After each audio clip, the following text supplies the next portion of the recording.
캐나다에서 가장 빠른 성장을 거듭하고 있는 닛산의 마이 초이스 세일즈 이벤트. 지금 닛산 차량을 구입하시는 분들께 차종에 따라 무이자 할부와 함께 최대 $1,500 보너스 캐시 또는 2달간 자동차 비용이 면제 또는 차량 품질 보증을 무료로 연장해드립니다. 기존 닛산 차량을 보유한 고객들께 $1,000 리베이트 혜택을 드리며 닛산 차량을 구입하시는 모든 분들께 차량 정비 공구 세트를 증정해드립니다. 지금 윌로데일 닛산을 방문하세요.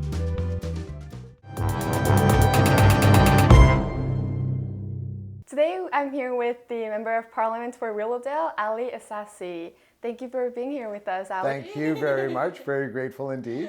Thank you.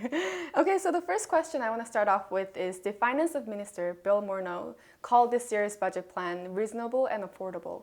Do you agree with this? Absolutely. As you know, the Minister of Finance released his first budget last week. Essentially, the focus of this particular budget was on two things. First of all, to assist middle-class Canadians. We realize full well that middle-class Canadians are facing challenging times. As was promised during the course of the election, this budget is very much concerned on addressing some of those challenges. And also, secondly, apart from the middle class, what we were concerned about was making sure, as Canadians had expected, that we invest in infrastructure development, which is something that Canadians expected, and something that everyone will tell you it is high time that we actually took a step-by-step approach to the economy and made sure that we are securing everyone's long-term prosperity. So you did say that they focus on two things, helping the middle-class family and future investments, and that's exactly what the Canadians asked for. So do you think it meets exactly what they've asked for? Well, as you know, we went through an election campaign in 2015. The Prime Minister was very, very much focused on making sure that those two specific issues, focusing on the middle class and investing in infrastructure, were part and parcel of our election platform. And I think now that we were elected to office, we thought that we would address those issues as soon as possible. And of course, the budget provided us the opportunity to do so. And what part of the plan exactly kind of focused on that, helping middle-class family and future investment? Well, I can get into specifics. One of the first actions of this government was the child benefits program that was introduced by our government. As you know, most economists who have examined our child benefits program are suggesting that 9 out of 10 families will benefit from the tax breaks that come with the child benefits program unveiled by the Liberal government. In addition to that, I'm very happy to share with you that under the child benefits program, it is estimated that 300,000 young Canadians will be lifted out of poverty. So that's one specific program which is part of our overall approach to assisting and helping the middle class. Other segments of our society which I think will be very pleased to consider the budget are young Canadians. We recognize full well that these are challenging times for young Canadians. So you will see that under this budget, the grant that is provided to young Canadians, there has been an increase of $1,000. It's estimated that 360,000 Canadian students across the country will benefit from that increased grant program. In addition to that, given our concern with the reality that many of our post-secondary students are shouldering large debt loads, there is now a new standard in the budget which says that unless students who are graduating from college or university have obtained jobs that pay a minimum of $25,000, they will not be obligated to start repaying their college loans, college and university loans. And how about the investments for the future? What kind of specifics is there for future investments? Well, as you know, Canada, as with many other countries, is currently experiencing slow and modest growth. This is something we've been experiencing for essentially the past 10 years. Most people would tend to agree that the best way to prepare for the future is one, to invest in people and also to invest in infrastructure.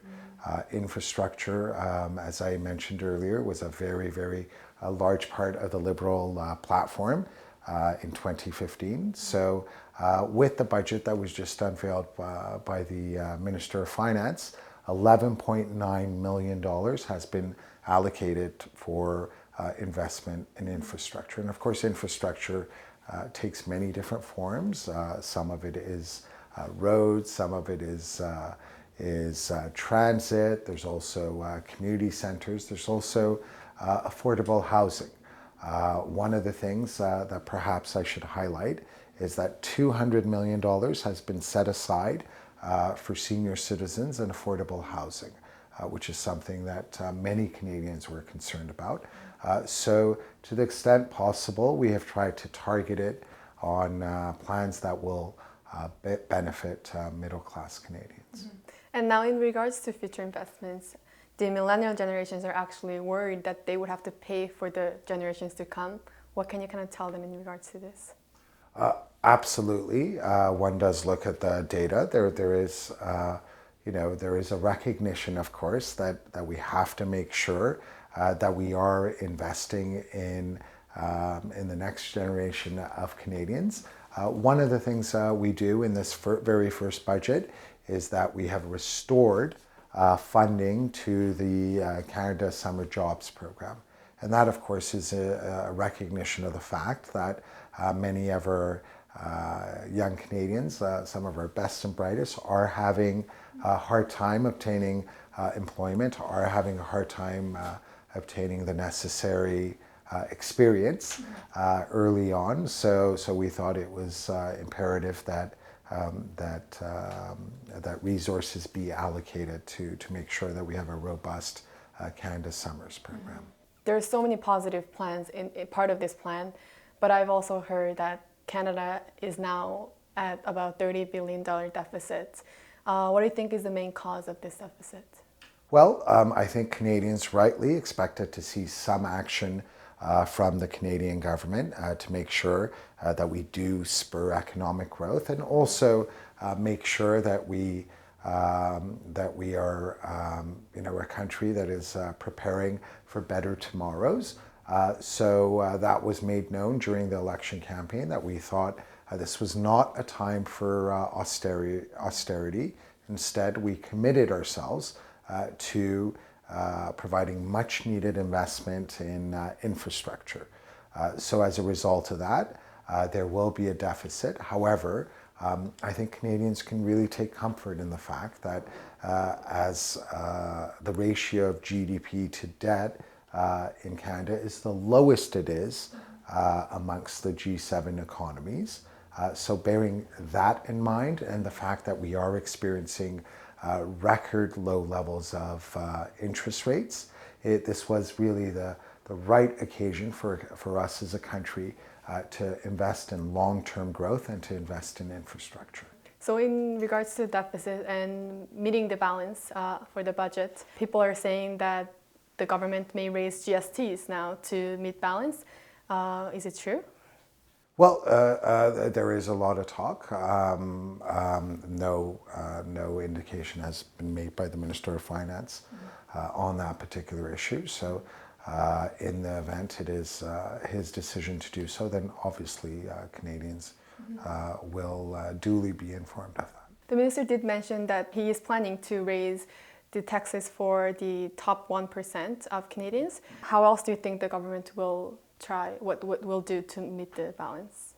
Well, we certainly hope that, given the investments that we are seeing in infrastructure and the fact that that will enhance Canadian productivity, we do certainly hope that we will experience economic growth, and that in and of itself will allow us in the long term to have a more prosperous future, and obviously a better economy from which every Canadian will benefit. Now moving on to talking about the Syrian refugee budgets. I know the government has set aside $245 million to help Syrian refugees to come to Canada. There are some low-income Korean Canadian families who are immigrants. Do you know if the government has any set budgets that could benefit them? Absolutely. First of all, on the Syrian crisis, as you know, this is the greatest humanitarian disaster that we have seen since the Second World War. So various countries have stepped to the fore. Canada is one of those countries which has recognized that it was important that as a member of the international community, we do our bit to welcome people from Syria. Of course, we do have an experience of opening our doors to people who are experiencing difficulties in various countries. Just to jog our memories back to the 1970s, I think all Canadians will say we take pride in the fact that we welcomed many people from Africa, from Uganda, the Ismaili community being one example of that. They have obviously contributed greatly to Canada. Later in the 1970s, of course, there was the Vietnamese boat people. They were going through an incredibly difficult time in the peninsula, so we opened our doors to Vietnamese Canadians. So this, as I emphasize, it's the worst humanitarian disaster we've seen since the Second World War. So as a government, we thought it was the responsible thing to do. It was the right thing to do. And of course, so many incredible Canadians from every corner of the country have been part of this amazing experience of making sure that we welcome people from Syria.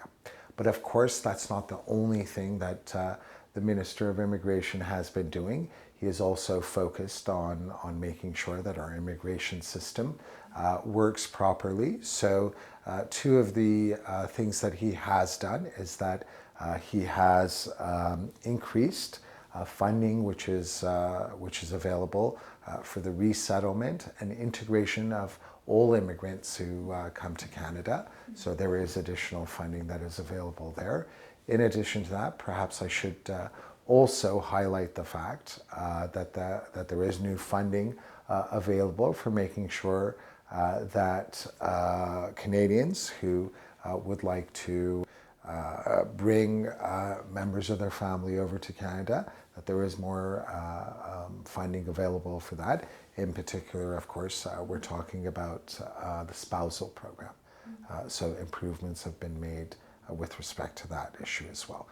As a country, I think all Canadians will agree that wait lines that Canadians were experiencing when it came to matters relating to immigration were really getting incredibly hard, and the Minister of Immigration has on numerous occasions indicated that one of his priorities will be to reduce those wait lines. And that, of course, is something that many, many Canadians will benefit from. That's great to hear. Is there anything else that you would want the Korean Canadians to know about the new budget changes? Absolutely. I think we've taken a very responsible approach to this. We thought it was absolutely imperative to focus on middle-class Canadians, on young Canadians. We've also focused on seniors.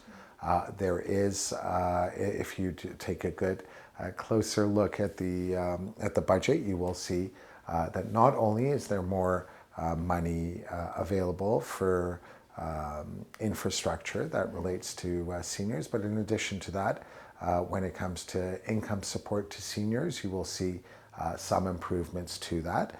It's estimated that seniors will be entitled to an additional approximately $1,000 a year, and that, of course, will benefit many, many seniors.